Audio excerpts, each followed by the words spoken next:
Start letting people in. Hello, everybody. Welcome. Welcome to today's AMA. We're going to spend about a minute just letting some folks in as everyone arrives to the session, and we'll get started in about minute and a half. So thanks, everyone, for coming.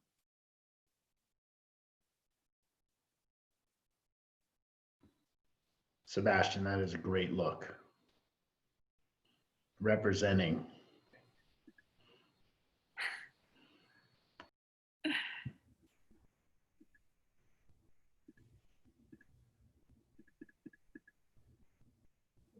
Thanks, Josh. I love these guys.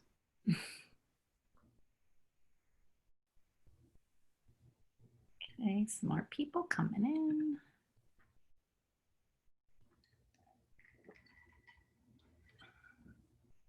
Welcome, welcome.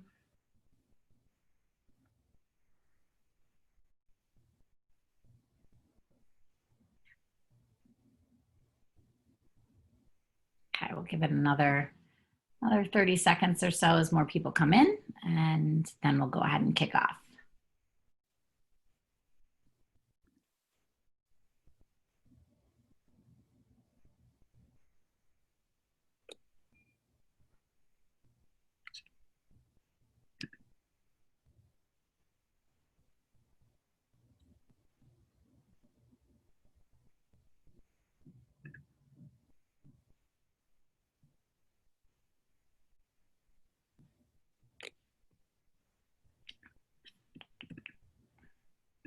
Okay.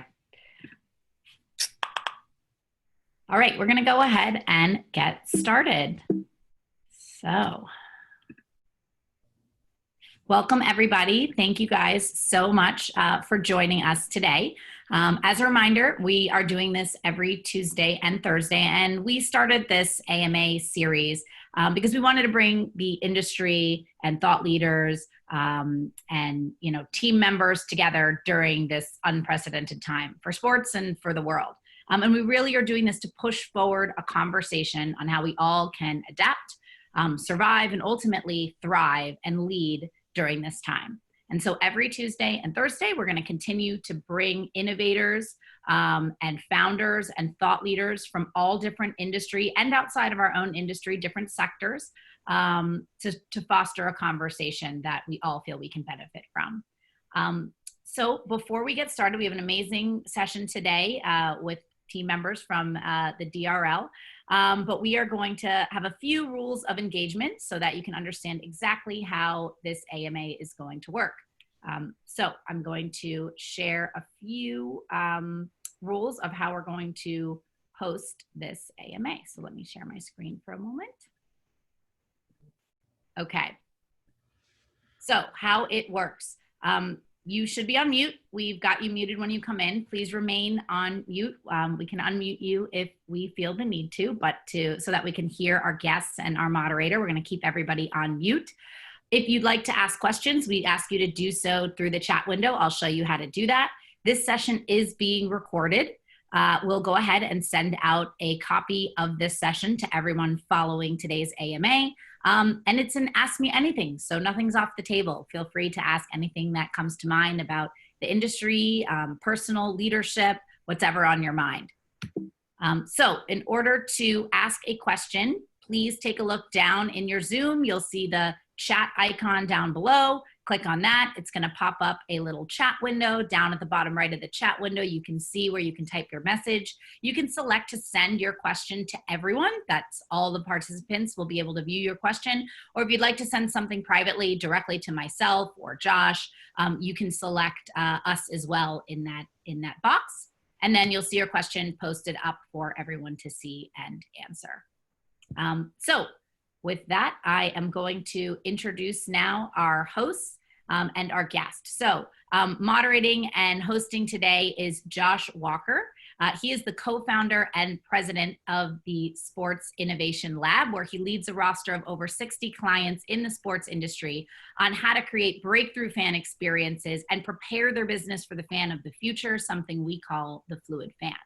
Pulling from his previous experience as VP of Research at Forrester, Josh has spearheaded the development of the lab's technology platform, which curates and analyzes tens of thousands of pieces of sports information, publicly available information every single day in order to identify and analyze trends and connections across the global sport ecosystem. Josh is also a leading voice directing the lab's research on the new age of sport and fan behaviors. He also created the lab's leadership board program that brings together the most forward-thinking executives from across the sports world to push for innovation and change. So Josh, I'm thrilled to have you hosting for us today. And we're super excited to have with us two fantastic guests from the Drone Racing League. First is Nicholas Horbaczewski, the CEO and founder of the Drone Racing League, the world's premier professional drone racing circuit. Before founding Drone Racing League in 2015, Nick served as the Chief Revenue Officer of Tough Mudder, which was the world's largest mass participation running event. And prior to Tough Mudder, he developed an interest in multicopters while he was the Chief Information Officer at ADS, a $1.5 billion distributor of advanced hardware to the US government. Nicholas also co-founded Leadin Media, an entertainment company for feature-length independent films, and so he brings his love of production to his work at the Drone Racing League. He's internationally recognized for building the sport of the future. He's been named one of Entrepreneur Magazine's 50 most innovative entrepreneurs. He was selected to Crain's 40 Under 40 list. He's been credited by Fast Company for founding one of the most innovative companies in the world. And awarded by Synopsis Sports Media for creating the 2018 League of the Year for Breakthrough Sport. So Nicholas, we are so thrilled you are joining us today. And with him is Cruz, who currently serves as the Department Chair for Park Management, Geospatial, and Unmanned Aircraft Technology. He has taught at West Valley College in California for the past 21 years. Before that, he worked full-time for the National Park Service, where he is right now, it looks like, for 18 years and another 10 years seasonally as a resource protection ranger. And he has been fortunate to work in 12 national park units. Chris currently serving as a senior team member of the DRL team for the National Geotech Center with a focus on UAS technology. He developed the DRL's Unmanned Aircraft Technology Program, which was one of the first two approved such programs in California. He has an FAA Part 107 remote pilot certification, and he also teaches for Drone University USA, UAS Drone First Responder course, and he maintains the GISP certification. So those are some amazing biographies. I cut them short, so you definitely want to even read more about these two guests. And with that, you can go ahead and start asking your questions, and you can go ahead and take things from here, Josh. Thanks, Gina. All right, guys. Wow. I mean, if we had longer bios, we might be busy for the whole hour here, but we've got a really great conversation, and we're going to need all that time because what I'd like to do is actually go through a lot of what's happening at DRL.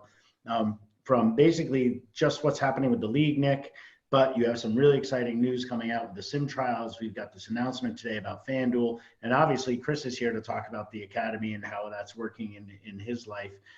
So we got a lot to do. So I usually start by saying, hey, everybody, and ask your questions over here. And then I selfishly ask my own questions first. So let me get started by doing that.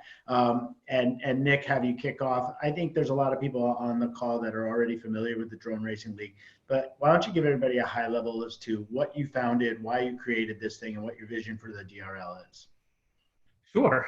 The Drone Racing League is the global professional circuit for drone racing. We've taken the sport of drone racing, we put on large live scale events with huge audiences, we film them, we broadcast those races around the world. And our goal was really to take this incredible sport, people call it the sport of the future, and take it to a mainstream audience globally. We didn't create drone racing. Drone racing was actually invented in about 2010 down in Australia. And when I first discovered the sport in late 2014, there was already this incredible community of people around the world making these homemade drones and racing them.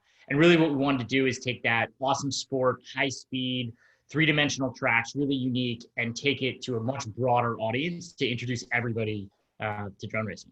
So this was kind of like a sport that you saw somewhere else and you really customized it and made it into your own property. Where were they racing these drones before you sort of made it an official place for competition? The history of drone racing as a sport is a pretty incredible thing in itself. As I say, people invented these homemade drones down in Australia. They put cameras on them that let them see where the drone was going. They started racing them. They spread the word about doing this over like Facebook groups and message boards. So you had people around the world homemaking drones that meet up in like fields and parking lots in these sort of, kind of secret meetups. It was almost a little bit like Fight Club, but with these racing drones. I first saw drone racing in a field behind a Home Depot in Long Island. Some guys were out there that set up some pool noodles as gates. They had a couple pizzas and some drones, and they were just racing them around. And it was, obviously in a field, these were homemade drones. There was a lot of sort of, basic elements to it, but I still thought it was one of the coolest things I'd ever seen. And that's what inspired me to want to take it to people around the world. Yeah, I mean, every entrepreneur has their aha moment. Was it literally there watching in a field with some pizzas that you were like, man, I need to do this? Yeah, I think what, there was a couple moments during those races where one of them in particular, where the drones flew right by us and two of them like sort of passed each other. And I really felt like I was watching Star Wars come to life. And it invoked in me every sci-fi movie and video game I ever played growing up. And I just thought there's gotta be a way to turn this into something that, tens of millions of people around the world can enjoy. So we're going to touch on a bunch of different things, and certainly the pilots are one of them. A big conversation with Angela, my co-founder, who was on the IOC, is whether or not esports are, sports, and there's a whole philosophical debate about that. Tell us about the pilots. Are they athletes, and why are they athletes? Definitely. Yeah. I mean, these are professional athletes. This is what they do for a living. They train, 6, 8, 10 hours a day, every day to compete in this. They are truly at the top of their field. The sport requires unbelievable hand-eye coordination, reflexes, mental stamina, a really good sense of spatial awareness and be able to recognize where you are in real time. So they are definitely sort of pushing the boundaries of what you can do with this kind of flight. And the pilots that compete in our league are the top dozen people in the world. They stand out of a crowd of hundreds of thousands of people who compete in this to be the very best. And for people who haven't seen one of the videos, and there's tons of them on YouTube and on your site, and I definitely welcome and invite everybody to check those out. What's a race like? How long does it last? How fast do the drones go? How many times do the pilots do this? In DRL, we always have 6 drones racing at a time. So it's 6 pilots, each have their own drone. And an individual race, which we call a heat, is about a minute long. So the drones launch from a start podium, they weave through a complex 3-dimensional course, and they finish. The drones are hitting 80, 90 miles an hour as top speeds during this racing. And then an event itself, if you come, is made up of many, many heats. So we have several rounds of racing, some semifinals, some finals, where you whittle those 12 pilots down to the top 6, and then they compete across a series of heats to see who's going to win it all. And the crashes are a big part of this, just like in auto racing. Why do they crash so often, and what makes an epic crash? Yeah, there's a lot of crashing. About, we do, as I say, we do a lot of heats, always with 6 drones up. We have about on average, half the drones crash in every heat. So, we'll go through 600 drones at an event, which is a lot of crashing. Crashing is part of the sport. We tell the pilots, if you're not crashing, you're not racing hard enough. They are pushing the very boundaries of what the technology can sustain from a performance standpoint, what the human mind can process in terms of being able to, make all of these calculations in real time. And they're doing all of that while layering in the sporting elements. When do I pass? When do I hold back? Should I edge up on this person, make them a little nervous? So they're doing all of that in real time. So it's a sport of inches. It's very unforgiving. If you make a mistake, you hit a wall at 90 miles an hour and your drone disintegrates. So crashing's a big part of what we do. Yeah, and you've let's transition quickly to the sim stuff that's going on. You guys have been allowing people to go to stream, download the simulator, and compete and qualify in competitions. You've been doing this for a number of years now. Can you talk a little bit about that? How you've sort of democratized this and made it accessible to the fans themselves to actually try to qualify and compete and win prizes? Yeah, definitely. I mean, one of the things about drone racing we describe, we're using these complex drones that go 90 miles an hour. We're crashing them all the time. The physical sport has a lot of logistics to it. So one of the things we wanted to do is give everybody the chance to race at home. And one of the things that's cool about drone racing, one of the things that makes it unique as a sport, is that you can perfectly replicate it in simulation. So we spent a lot of years building out a simulator that is very accurate. It's extremely accurate physics so that if you learn how to race in the sim, you can race in real life. And what that means is that every year we open up a competition. Anyone can download the sim. As you say, it's available on the Steam store. You download it, you can enter the tryouts, and anyone in the world can compete. And over a series of competitions, we whittle down the thousands of people who enter. And at the end of it, one person wins. And what they win is a contract to fly in the league. So they come and join the 11 other best pilots in the world and fly real drones at large live sporting events around the world. And it's just incredible. I mean, it's one of the hallmarks of the sport. You know, we always say that the sport sits on this blurry line between the digital and the real. The idea that you can go from sitting in your living room, downloading a game and starting to play, to a professional athlete racing real drones at 90 miles an hour around real arenas, all through that simulation process is pretty incredible. And as you said, we're right in the heart of the tryouts right now. They're going on tonight at 9 p.m. Eastern. You can watch the championship, so you can find out who wins that contract to be a pro pilot. It's at 9 p.m. Eastern. You can catch it on the DRL Twitter, Twitch, and YouTube pages. It's a pretty exciting time, and it's the culmination of a lot of racing. Yeah, I mean, full disclosure, DRL is a client of ours, and one of the things that we wanted Nick to be part of our network about was this concept of convergence, right? What Nick is doing is so emergent in terms of the way that sports are being created. It is the convergence of the physical and the digital. It is the change from the format of gaming to the actual live competition. And we see that intersection so clearly when we see something like what NASCAR is doing with iRacing now, with getting their pro drivers involved. We see it with what you guys are doing by getting your fans to be in the participation of the actual events themselves and making them feel part of the league.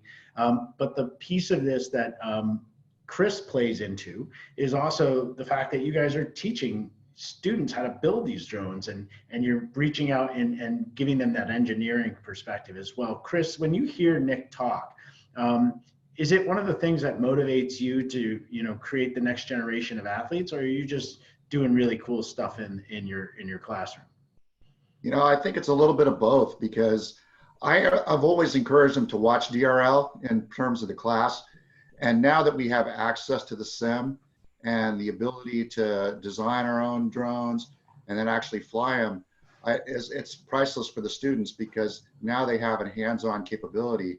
And given the situation that we're in right now with COVID-19 and not being able to teach on campus, I had to find a different way to get these students involved and engaged. And this was a perfect way to do it. And Nick, what Chris is engaged in and what he's referring to is DRL Academy. Can you give everybody on the phone a little bit of a sense of what DRL Academy is and how professors like Chris are participating? Definitely. So DRL Academy DRL has always done STEM education around drone racing. So around our large live events, we typically work with local schools. We go in, the pro pilots community, we teach students how to build the drones. We teach them about the engineering behind it. We've been doing that program for years. And in the situation people are now with the remote learning, we decided to move aggressively to scale that program online. So DRL Academy is sort of a scalable digital version of that education. So it has a couple of components. We do live streams where we teach people about how to build a drone, how to fly a drone, some of the science and technology behind the application of drone racing. And then we're also giving access to our simulator to educators and their students so they can learn how to fly. They can learn more about building drones within the simulated environment. And so it's meant to be sort of a comprehensive program that covers everything from STEM to competitive racing in an educational format. So Chris, I like riding dirt bikes, and I don't think I like building dirt bikes. Do you think it is the same personality that wants to learn how to build one of these things and fly one of these things? Are you getting the sense that your students will respond to both of those opportunities equally? Well, I can tell you that right now my students are responding to both, but because students are so different, some will lean toward more the design build, some will lean more toward the flying part of it. And to be able to give them exposure to both sides, I think is really beneficial for them, especially if they want to go forward into the drone industry. And you're a pilot. You've got some certification under your belt as well here. Did you compete in the sim? Did you give yourself a chance here? I'm still working through all their training modules. And I started to work on those as I was introducing them to my students and done some demos with them. Maybe in a year from now, Yeah. I can try the competition. All right. Well, I don't know, Nick, if you can see Sebastian from Octagon. He's also one of our clients on here. He's fully decked out in the DRL black hat. He's representing. So I feel compelled to ask some of his questions, just because he showed up, right? So listen, I think it's pretty noticeable on the website that most of the pilots are men. So Sebastian's asking, where do you see this sport evolving, and how do you see some women pilots, female pilots getting involved, and maybe that there already are, and it's just a different part of the business, or it's an emerging part of the business? How would you answer that? Yeah, so one of the things I love about drone racing is it is really sort of a democratizing sport. You know, anyone can compete in this, any age, any physical ability level, men, women, it doesn't matter. You know, it's a sport that's very open. And I think if you look at the amateur sport around the world, there's a very diverse pool of people participating in this sport. It brings people together. At the pro level, it is this year's roster is all men. We have had a woman compete in the league in the past. There are a lot of incredibly talented women pilots out there. There's more every day. We have a number of very talented women competing in the sim competition right now, the tournament this year. So you're seeing more and more of it. And I think, you know, it's just a matter of time till more of them break through to the pro level. But I think it's, you know, we always want to do more as a sport to encourage participation across all demographics. I think it's what I love about the sport is there aren't any natural barriers to that. I mean, one of the best pilots in the world is a 12-year-old young woman from Thailand who's just an incredible pilot, and she's out there making waves and beating people much older than her, and you know, it's amazing to see that. There's a pilot in China, a woman named Stephanie FPV, who's an incredible pilot. We did a China Invitational last year. We had 12 of the best pilots in the world from China come in and compete, and she came in she ranked really highly in that competition. So they're out there, they're competing, and we expect to see more and more of them at the pro level the next few years. And it's not a situation where you would need to create a women's league. They could compete in the drone racing league and just be side by side with the other pilots. Yeah, absolutely. It's a co-ed sport. You know, it's a woman competed in the league in 2016. Stephanie competed in the China Invitational just last year. So yeah, it is. And there are women competing in the sim tournament. We like that universal element to it. It's a sport that's open to everybody at the same time, brings people together. I'd say the other thing is, you know, we talk about, you know, gender is obviously one dimension, age is another. But also one of the things I love about it is it's a truly global sport. I mean, you look at the number of people around the world, every country I look in, there's amateur organized drone racing of some kind. And the idea of a sport that crosses language barriers, crosses cultural barriers, unites people around an interest in technology. It's pretty unique in that way. I mean, it truly is a global sport. I told the story of it sort of emerging. I see it in this field in the Home Depot in Long Island, but it started in Australia 5 years prior to that. And it spread around the world on its own. There was no money behind the sport. There was no TV. There weren't really even endemic brands. It's something that caught people's imagination across cultural and language barriers. And I think that's one of the things that makes it exciting. You just mentioned endemic brands, but what brands are behind DRL? Like, where do you see most of your traction when it comes to sponsors and prize money and things like that? Yeah, so we have a number of brands behind the league. You know, our title sponsor for the circuit is Allianz, the global insurance provider. We have partners like the U.S. Air Force, Swatch, BMW. You know, really, obviously, we're a global league. We have a highly global focus. So our partners tend to be large global brands that want to make a difference. We're really proud. You know, as a young league, I think one of the big breakthrough moments is when you have non-endemic sponsors. So to have brands of the like of BMW and Allianz and Swatch as part of it is a huge leap forward for us. Yeah, and when you guys think about this period of time and the inability to get live audiences together, is there something about the drone racing league format that lends itself to doing in traditional sports? Now they're using the term ghost competitions where there's no audience or there's no fans. Would your production work just as well? I know you do live audiences and it's a big piece of your business, but would it look just as exciting? Would it feel the same if you didn't have crowds there? So we every season we've ever done, we've done races both with and without crowds. And part of the driver of that is that we get to put races in places that you couldn't hold any other kind of sporting event. we did a race through the Biosphere 2 Earth Science Laboratory in Arizona. So this is that enormous building. It's got multiple different environments, an ocean, a desert. We're racing drones through this thing. You could never put an audience there. It's very remote. It's obviously enclosed in glass. So we've always done it that way. So we've been, if you want to call them, that's new term, ghost racing for them, we've been doing that for years. And I think it's a natural part of our sport. I think that, as challenging as this environment is for sports in general, it's interesting for us in some of the elements of drone racing and some of the things that I think make us genuinely futuristic, that piece of it. We've been racing without audiences for years because we take the sport to places you couldn't do it. We've had this digital competition, this remote digital competition for years. We're not scrambling to create sort of a digital format for us. It's not only does it already exist, it's a natural and important part of our season that is already underway. So that lends itself, to be able to navigate these challenging environments. I have to imagine too, it's required you to build different types of production skills than the traditional sports leagues and properties have. So, it's this convergence idea I keep coming back to, where you have the digital component sitting within the broadcast feel. So that it doesn't feel like they're two separate things. That wasn't a question, that was just my thought. It just kind of came out. So the other thing that I want to ask Chris, is your class, how many students are there right now currently? Right now, just in my specific flight class, I've got about a dozen students, and we're working, week by week. We're doing Zoom class meetings on Fridays, and part of it this past Friday was actually going through the sim and showing them all parts of the sim and working with them with that, and students telling me how they've advanced through the sim. I've got a couple of students that have worked on the intermediate pro side, and they're finding it to be pretty challenging. So yeah, it's been a great tool. I've had to find, other ways of running class, and this has been a great way to do it. And I'm really happy that DRL was willing to, to work with us on this. It's a how will you grade them?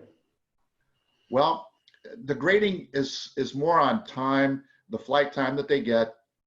If they're doing work in terms of designing a drone, I take a look at that because I have them send me screenshots of what they're doing.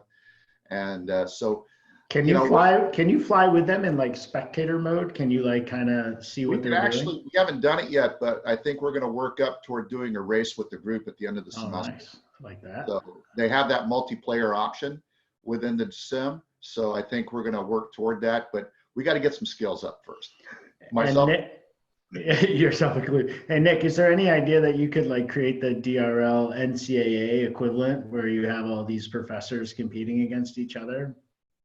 We would love to do that. There's actually a fair number of college teams throughout the country. Georgia Tech is a team. So there is sort of already college competitions. There's high school competitions. New Jersey has a pretty solid high school level competition series. I got to admit, I have not seen the professors competing as much as the students. So I think that students would probably enjoy if we got all the professors up there in a little head-to-head racing. So one of your hype videos is one of your pilots flew a drone around a volcano, an active volcano. Did he torch a number of drones doing that? And by the way, how did you do that? Did you do it with a helicopter? No, so that was one of our pilots, Gab 707. So Gab's an incredible pilot. He's finished in the top 3 in the league for years. He is also a PhD in physics. He built a custom rig just for that flight. He flew it inside and around an active volcano just before it erupted, capturing a ton of important footage around it. But you called it a hype video, and I'll just jump in it. It's not. It's part of the sport. It felt like hype to me. I was like, the thing was going to be torched any second. It was. But so cool. Our pilots do this. One of the things I love about drone racing is it teaches you to fly FPV, which lets you explore your world. I fly FPV everywhere I go. I bring a drone. You put it up in the air. You're in the goggles. You feel like you are the drone. You get to explore the world from a totally different vantage point. That sense of freedom, that sense of flight like a bird.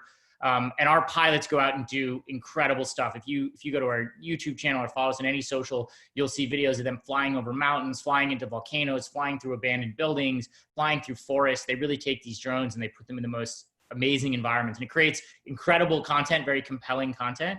But as a pilot, it's also just a heck of a lot of fun. And for the volcano flight, as far as I know, actually all the drones survived. Obviously Gab is literally one of the top couple of pilots in the world. So it took a lot of skill to do that flight, but I think he brought them all home safely. Well, that brings up the question, what's the range on this thing? I mean, how far away was he when he was flying that thing? So the range really very much depends on technical specifications. You can build a drone that gets, 30, 40 miles range line of sight in terms of if the drone is directly in the sight of the receiver. We use a very complicated radio network. So if you go to one of our events, if you look at our event, for example, the one we held in Hard Rock Stadium, home of the Miami Dolphins, we're going around the stadium. We're going to the tunnels underneath the stadium. That's sort of about a mile wide sphere of flight in terms of where we're going, and through places dozens of feet of reinforced concrete. That takes some very complicated radio technology. Radio technology is one of the primary drivers of because not only is there the range question, so how far can the drone go, but you need to have absolutely real-time video. So you need to have less than 30 milliseconds or so of latency, especially at race speeds, or you'll hit an object before you see it. So you need ultra reliable, ultra low latency, long distance radios. So the radio technology is pretty specialized for the sport.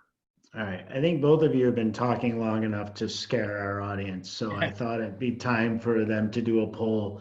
Do you guys think you could be a good drone pilot? Let's see what the confidence level looks like. So I launched this poll. We'll give you guys a few seconds to answer, and then I'll share the results with you all. I definitely could not be. I would crash, like just on takeoff, I think. All right. So maybe my response colored some of your opinions, or you're second guessing yourselves. Okay. I'm gonna give you guys 10 more seconds to answer this, and then I'll share it with Nick and Chris. Okay. Here we go. So, share results. 25% of you think you would make a good drone pilot. Some of you are, all right, maybe, but 50 of us definitely believe we would not be. So that's a good one. I like that. Nick, are you a good pilot? I am a thoroughly mediocre pilot. I could fly FPV. I could race. I'm nowhere near the level of our pilots, but as I say, I love it. Learning to fly and the freedom it's given me to take drones out in the world and see it from a new vantage point has been such a pleasure. I would challenge the results of those poll. I would say that anybody can be a drone pilot. There are some logistical challenges to learning to fly with a real drone. Just like you described, crashing right on takeoff, that's everybody's first experience. If you try to fly a real drone, there is some learning to it, but that's why we have the sim. If you download the sim, there's over 50 training missions to take you from, I've never seen a drone before, I've never flown one before, I don't know what this is, to race level flying. And it takes a couple hours. You got to put in a little bit of time, but everybody we've ever put through that program has learned to fly a drone with enough competence to be able to go out and enjoy the sport and enjoy the exploration part of FPV. And just a quick piece of tech support.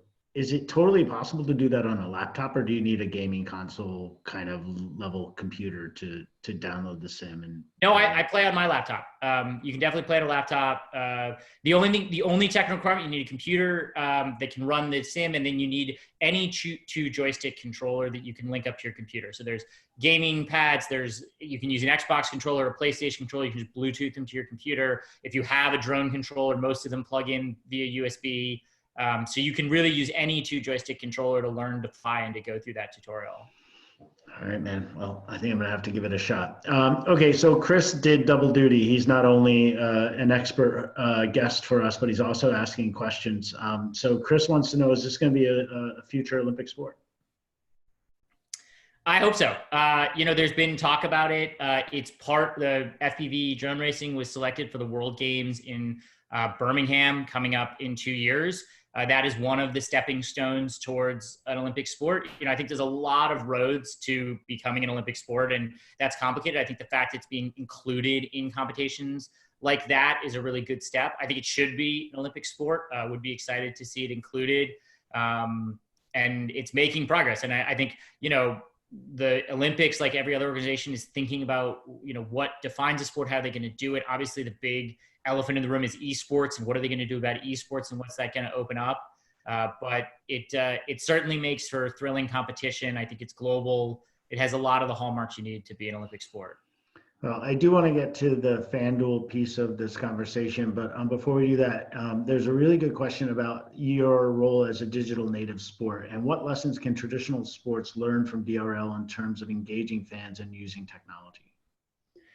Great question. I think we learned some lessons from being a digital native sport. We learned some lessons from being a young sport. I think some of the most interesting lessons can be distilled down to just the idea of really listening to your fans. I think the fluid fan research you guys have done have been so powerful in reminding the world that fandom isn't some, granted right to sports leagues that they get to hold on to and do whatever they want with.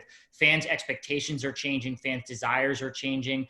I've told the story before. We spent 3 years broadcasting on ESPN. Obviously incredible for brand new sport to be on ESPN, the premier sports league. We were so excited. And we spent 3 years getting feedback from our fans who are predominantly digital native, millennials saying, I don't have ESPN. None of my friends have ESPN. One day we sent out an email reminding everyone in the office to watch the sport. These are our own employees. And effectively everyone in the company wrote back saying, we don't have ESPN. We all had to go to a bar nearby that had ESPN. And, we made some moves this year. We moved to our 2019 season was broadcast on a combination of both NBC and Twitter. And that was sort of answering that fan request. Their answer was, I want to watch the sport and I want to watch this where I want to watch it, when I want to watch it, on the device I want to watch it.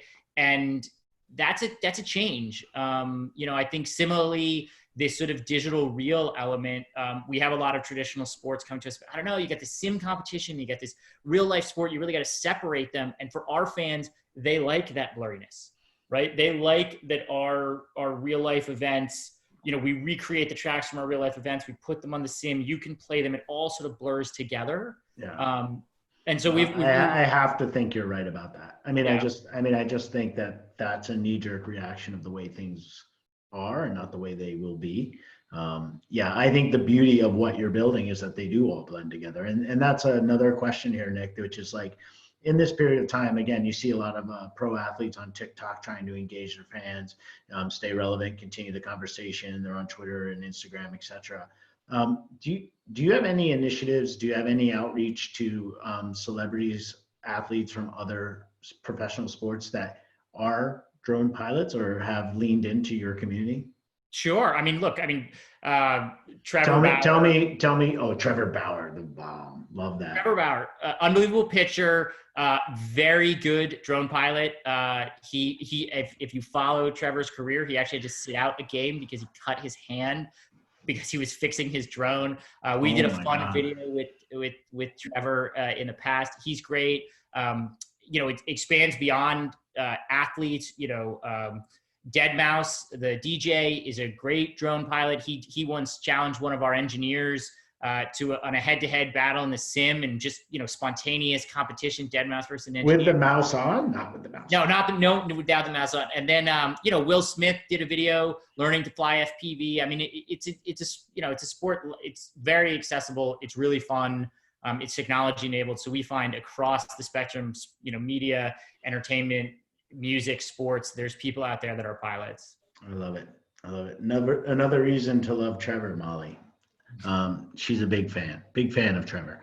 So let's talk about FanDuel. Why don't you give everybody on the call a preview of the news that you announced? I'll summarize it and then you can extend it. But basically, you guys are, again, laying into this convergence idea and bringing a very popular format for fandom, which exists in the NFL and baseball and hockey and all these other sports, where I can create a lineup as a fan and think that my lineup is better than your lineup as another fan, and we can compete against each other to see whose lineup is better and win prizes and things like that. So in a nutshell, you've decided that Drone Racing League is a perfect format for this, and you went out and you found a partner, a prominent one in the industry, FanDuel, to create a format for doing this. You want to add any detail to that, and then I can sort of ask you some more questions. Yeah, anyone who's going to watch the sim tournament tonight, the tournament starts airing at 9 p.m., but anytime up to 9:10 p.m., so anytime today, you can download the FanDuel app.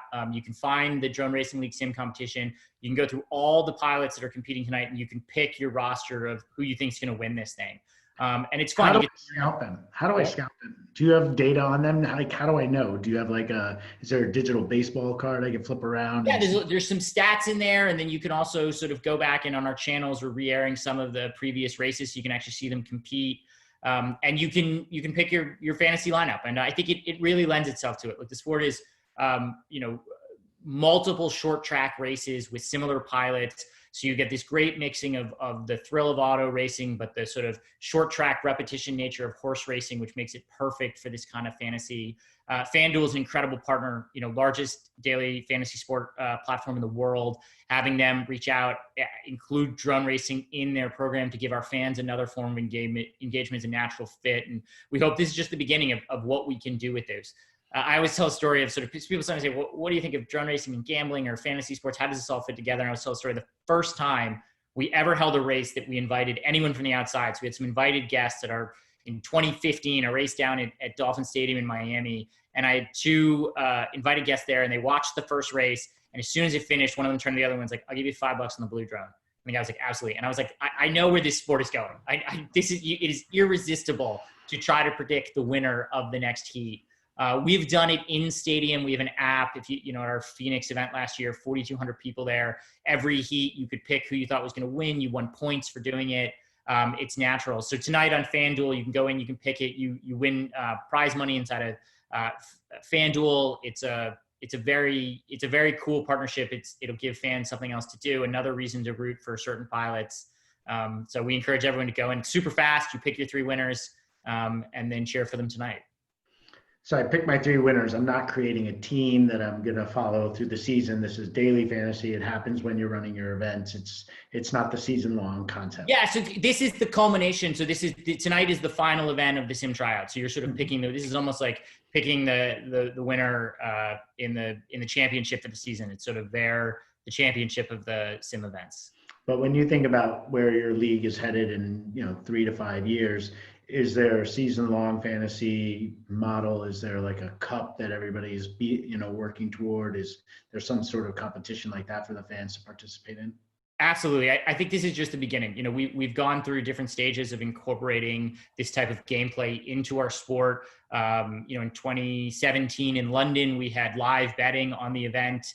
As I say, we have the Drone Duels app. So this is just the beginning. We're trying to, and what platforms like FanDuel let us do is they let us scale that experience to everybody watching at home. Primarily we've been limited in the past to the couple of thousand people in the arena. Now we can take it to millions of people worldwide. So this should just be the beginning of us bringing that daily sport experience. If you had the ability to play this kind of daily fantasy with the across the season, where there are many, many levels, tons of races, it would definitely give fans a season-long experience. And is there any reason why this is happening now versus 6 months ago or a year ago?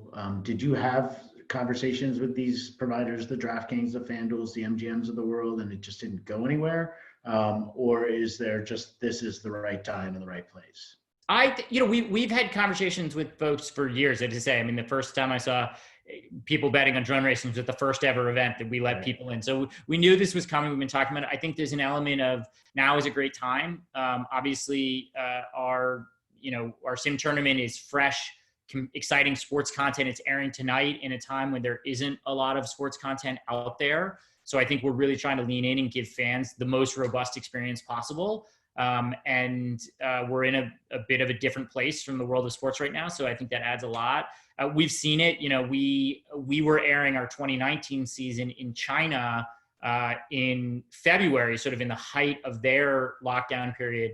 And we saw viewership jump 70% versus the 2018 season that we just aired a few months earlier. And so, I think when people are at home, they might be feeling cooped up. They miss sports. They miss the thrill of it. To be able to give them our sim tournament is one thing. To be able to layer on something like FanDuel just, is that much more of an experience. And just quickly, is it an exclusive partnership, or are you still open to doing deals with other bookmakers, fantasy sites, other sort of communities? Look, I think we're very focused on our partnership with FanDuel. It's an incredible platform. They're a huge company in this. They're one of the best at what they do. They're the largest in the world. So I think we're really focused. I'm hoping we'll be talking more about what we can do with FanDuel as we roll out the rest of the season. We're thrilled. There's been over 20,000 bets or daily fantasy entries placed already, and it's only 1:30. We're still almost 8 hours from the start of this. So it just gives you the sense of the scale of that platform. Yeah, no, that is incredible. Those numbers don't lie. So Chris, we're getting toward the top of the hour when we, wrap up here. One of the things I'm really interested in from your perspective is this academy going to be something that you see proliferating around other universities, or is it really going to be for those schools that have the unmanned flight programs and the specialty sort of government grants and things like that? I think eventually it's going to branch out to all levels of education. At least that's the hope. Mm-hmm. I introduced it to a whole bunch of my colleagues across the country, so I'm hoping to see it grow. I think it's a great tool for working with students and teaching. And in this time that we have right now, it's even more appropriate. But I see it as something that's going to last a lot longer for us, because even when we get back to meeting in the classroom, I can see us using this long term. And sure. I don't know how this is going to come out of my mouth, but is it like, where do you professors hang out online? Like where's your community? Is it Reddit? Are you on Twitter? Like when you say you're sharing it with them, is there a large academic community that feeds off each other for this kind of thing?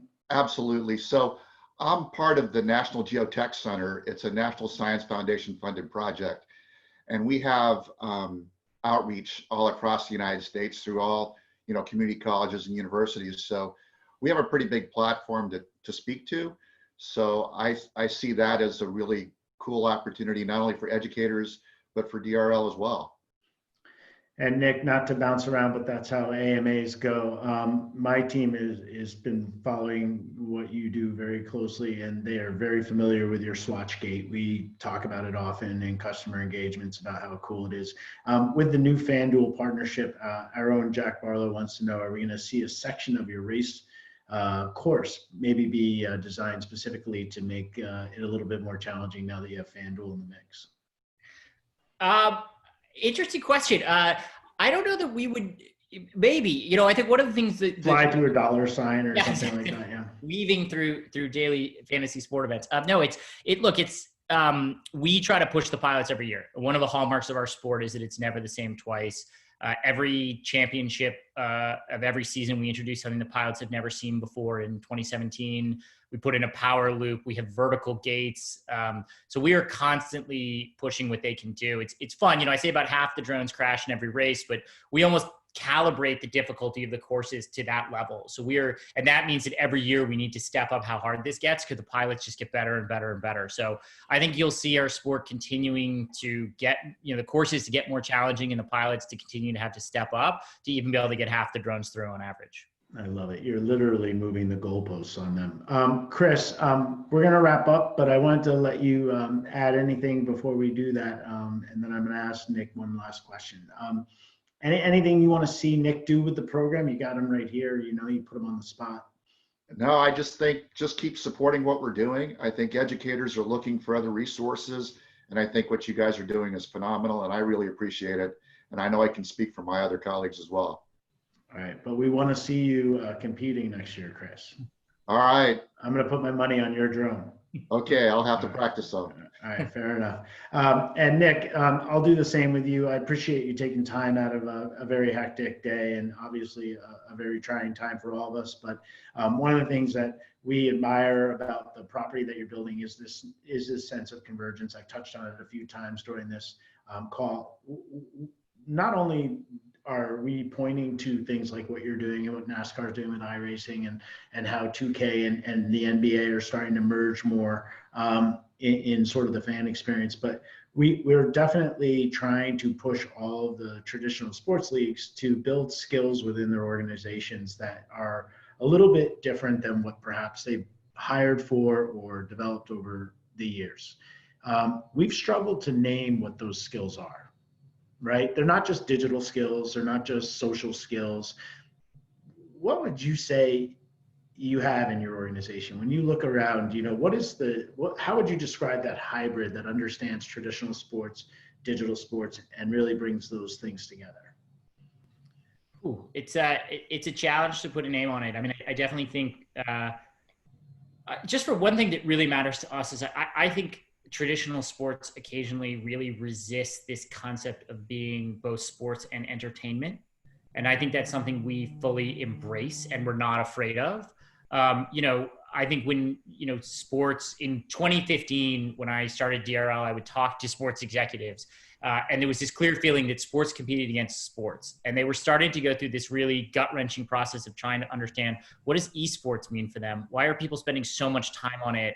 That should be a separate thing. That should be about video games, and we're sports over here. And they understood, oh wait, these paths are crossing. And I think sports for a long time lived in a little bit of an ivory tower that said, we are special, we're different. We don't compete with Netflix. We don't compete with the Marvel movie releases. We don't compete with video games.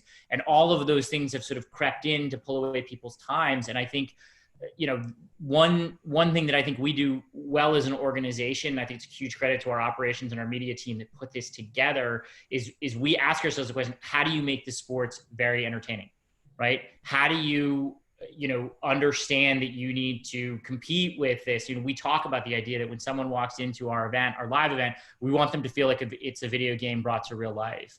And one of the things that lets us do is take a lot of risks, take a lot of changes to the sport, right? The sport can't be static. There can't be this sort of mindset that it is so sacred exactly the way it is.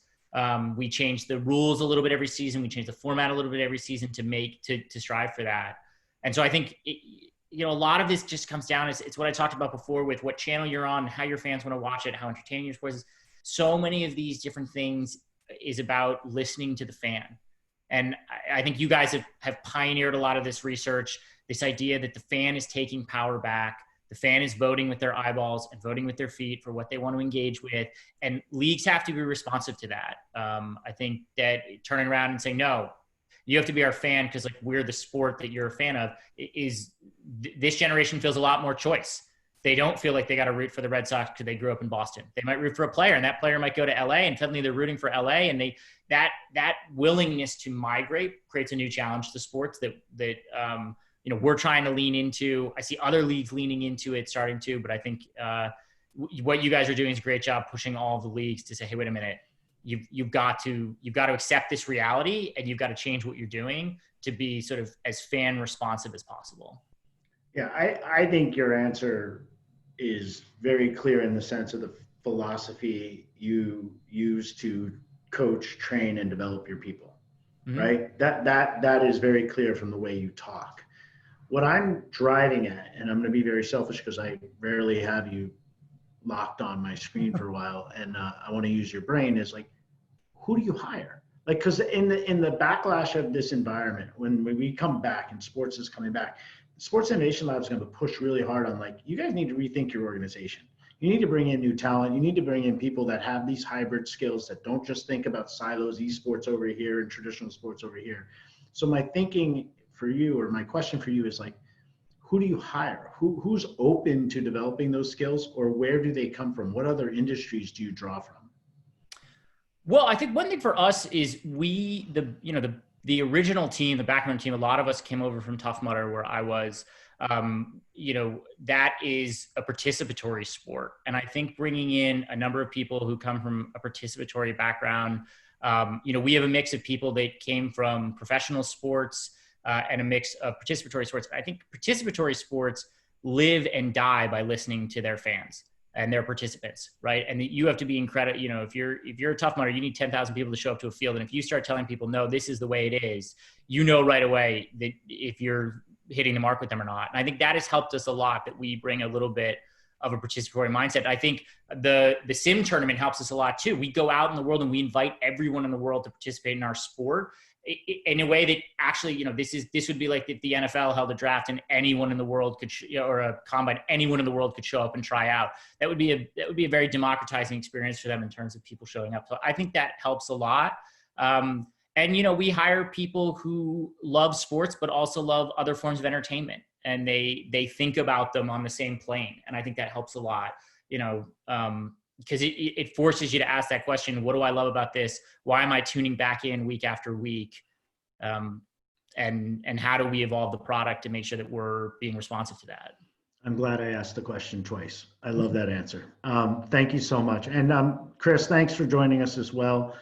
You guys just keep doing what you're doing. I think at this point in time, certainly watching tonight will be a healthy distraction. Certainly getting my kids and myself on your sim will be a laugh. But you know, we'll give it a go. And I appreciate you guys taking time today to do this with us. Can I just, Thank you. Josh, can I just jump in? And I want to say thank you, Chris, for what he's doing and all the other educators out there. It has been a crash course for me and our team on how challenging this distant learning environment is, especially for people teaching in STEM, and giving students an opportunity to stay engaged, stay excited. We've had teachers ranging from third grade teachers to grad school reach out who want to get involved in DRL Academy, want to bring in these things. I'm so impressed by how much they're leaning in. If you're an educator out there, you want to be involved in DRL Academy, STEM at drl.io. So just STEM at drl.io. Email us.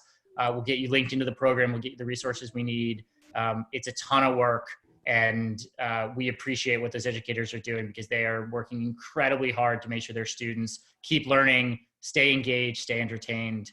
It's not an easy task. Well, Thank you for your support. And Chris, anything our company can do to help get the word out, I'm very confident that more of those educators would have joined us here today if they weren't doing what they need to be doing, which is staying engaged with their students during the day. So we'll make sure they get a copy of this recording, and we'll make sure we continue to promote the DRL Academy. Thank you, guys. Gina, you want to wrap us up? Yeah, if you want to continue the conversation with us at the Sports Innovation Lab, also we've got team members from the DRL. Make sure to join the Slack community, bit.ly.join/SIL. We're doing this every Tuesday and Thursday at 1 p.m. with guests from all over the industry and outside. So join us next week on the 7th. We have Jeff Mermelstein, the VP of Global Sales and Business Development from Blinkfire Analytics. They've been creating a lot of thought leadership content about how brands and sports organizations can use data and social media to create content and engage fans during this hiatus. So he has a really unique perspective on how to use technology to connect during this time. So please join us on Tuesday. And everybody stay safe and have a wonderful weekend. And thanks again, Nick and Chris. Thank you, everybody. Thank Thanks, you. everyone. Be well.